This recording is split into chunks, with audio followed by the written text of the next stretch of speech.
Did you know that Cain and Abel had twin sisters that were completely left out of the Bible? Okay. If you've looked up and down in the Bible and thought, wait a second, I don't see anything about Cain and Abel having sisters, you're absolutely correct. The Bible doesn't directly mention sisters by name, just like it never directly names Cain's wife or Seth's wife. But here's the thing. We know they had wives, and logically those wives had to come from somewhere. So who were these sisters? Born alongside Cain and Abel, who seemed completely forgotten in the biblical text. Let's talk about the oldest sister, Lulua, the first forgotten daughter of Adam and Eve. Her story, tucked away in the Book of Adam and Eve, is fascinating and deeply intertwined with the early struggles of humanity. Ready? Let's dive in. When Eve gave birth to her first children, she brought forth not only a son, Cain, but also a daughter, Lulua. According to the text, Adam was overjoyed, celebrating both Eve's safe delivery and the birth of their children. Now here's something pretty interesting. Lulua's name translates to beautiful. The text tells us she was so stunning that she was even described as being more beautiful than her mother. Can you imagine that? She was likely the first symbol of beauty in the world. Because of Lulua's beauty, she became pretty entangled in a lot of family drama. As was customary in their time, Adam and Eve decided to arrange marriages for their children. The plan was for Cain to marry Abel's sister, Aclea, and for Abel to marry Lulua. But here's where the cracks began to form. Cain wasn't happy about this decision. He was deeply jealous, feeling that his parents loved Abel more, and resented the idea of being paired with Aclea, who the text describes as ill-favored, while Abel was set to marry the stunning Lulua. You can almost hear Cain's inner voice saying, "Why does Abel get everything, including the beautiful sister?" This jealousy simmered and eventually played a huge role in what happened next. Now, according to the Book of Adam and Eve, Lulua's beauty became a source of conflict. Cain's envy towards Abel wasn't just about favor from their parents or sacrifices to God. It was also tied to Lulua. Cain wanted Lulua for himself, and his anger at being denied her led him to the ultimate act of betrayal, the murder of Abel. After Cain killed Abel, Lulua was understandably distraught. The text describes how she wept and ran to her parents to tell them what had happened. Imagine her grief, not only losing a brother, but knowing she was, in some ways, at the center of this tragic event. Despite everything, after Abel's death, Cain took Lulua as his wife. Cain took Lulua and married her without Adam and Eve's permission. The text paints a vivid picture of the heavy sorrow Adam and Eve felt, so much so that they couldn't even stop Cain from marrying Lulua. It's as if their grief over Abel's death left them powerless to intervene. Cain and Lulua then left the mountain where the family lived, moving to a lower land near the place where Cain had killed Abel. In that new land, they started their own family. Lulua bore children for Cain, and their descendants began to multiply. So that is what the Book of Adam and Eve says about Lulua's story. Her story is both tragic and fascinating. She was a central figure in humanity's earliest days, caught between her brother's jealousy, her family's sorrow, and the need to continue the human race. What's striking is how her beauty became a catalyst for conflict. Yet she also played a role in ensuring humanity's growth despite the chaos. When we think of Adam and Eve's children, it's easy to focus on Cain and Abel, or later Seth, who carried on the righteous lineage. But Lulua reminds us that there's always more to the story. She wasn't just a background character. Her life shaped the direction of humanity, even in ways that might make us uncomfortable. All right, we've already uncovered the story of Lulua, the first forgotten daughter of Adam and Eve, as told in the Book of Adam and Eve. But here's where things get even more intriguing. In the Book of Jubilees, she's given a new name, Awan. Yep, same person, different name, and a slightly different lens on her story. So let's dive into what the Book of Jubilees has to say about Awan, Cain's wife, and one of Adam and Eve's lesser-known daughters. The transition from the name Lulua to Awan might seem small, but it's significant. While Lulua in the Book of Adam and Eve is described as beautiful, more radiant even than her mother Eve, The name Awan carries a different tone. In Hebrew, Awan can mean vice or iniquity. Scholars have suggested that this name reflects the shadow of Cain's actions, the murder of his brother, and the curse he carried. Yet despite these associations, Awan's story isn't one of condemnation. Instead, it's one of resilience and continuity. When Cain was banished after killing Abel, he wasn't left to wander completely alone. Awan, as his wife, went with him. Together they began to build a life far from Adam and Eve.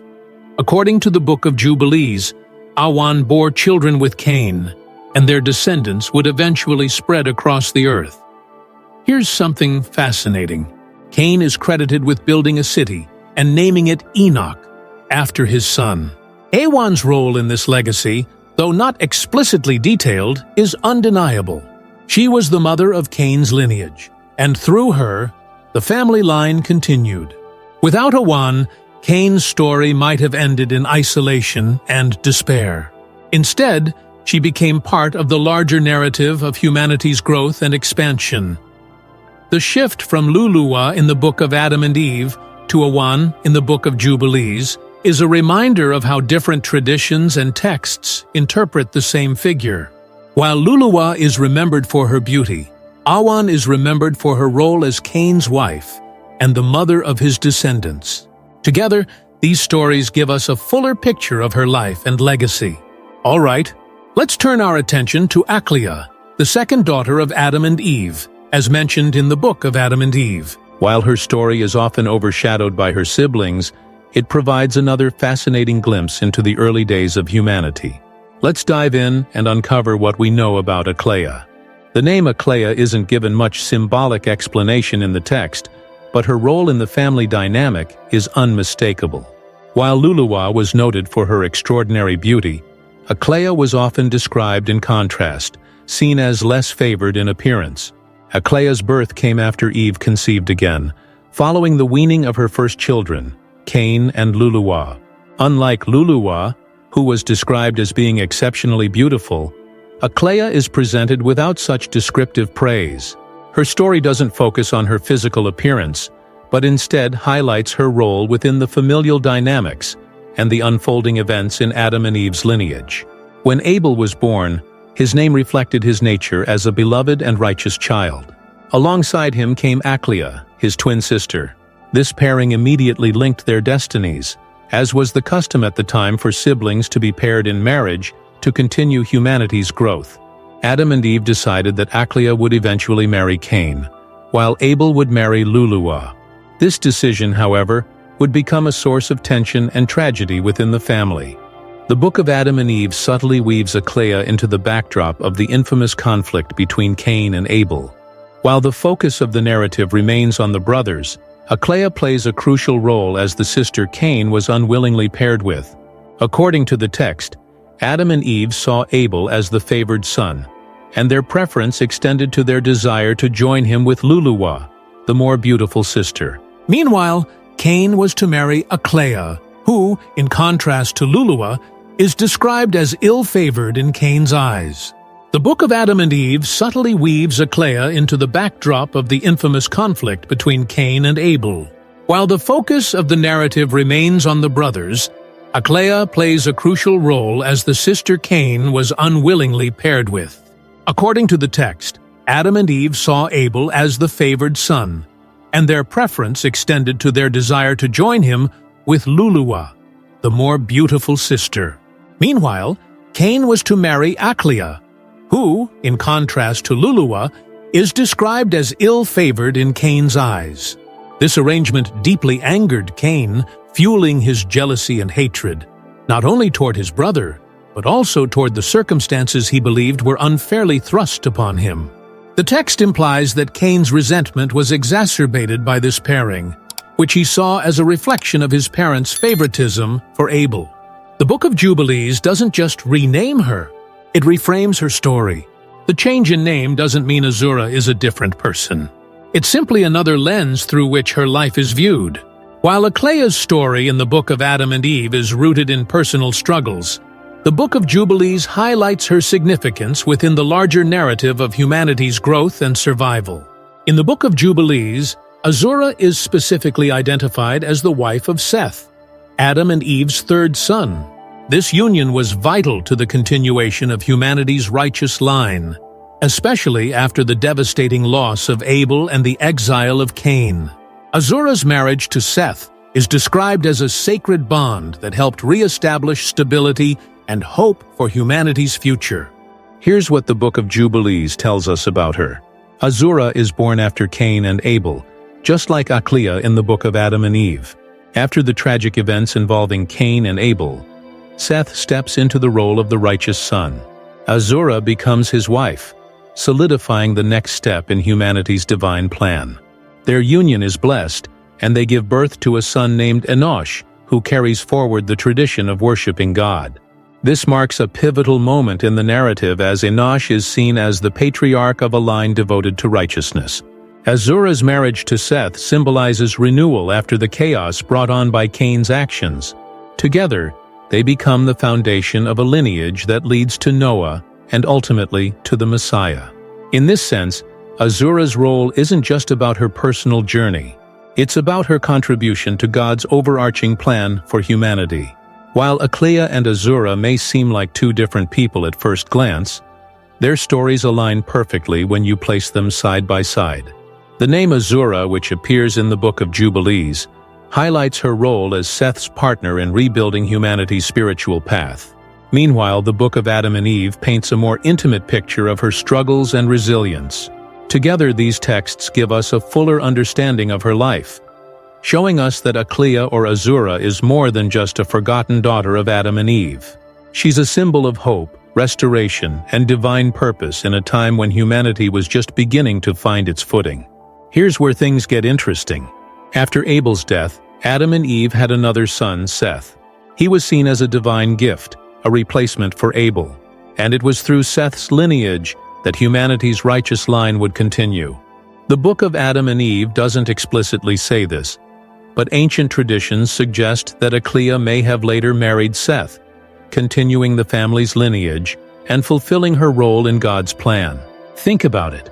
Seth was born into a family that had already experienced deep loss, and Aclea would have shared in that loss.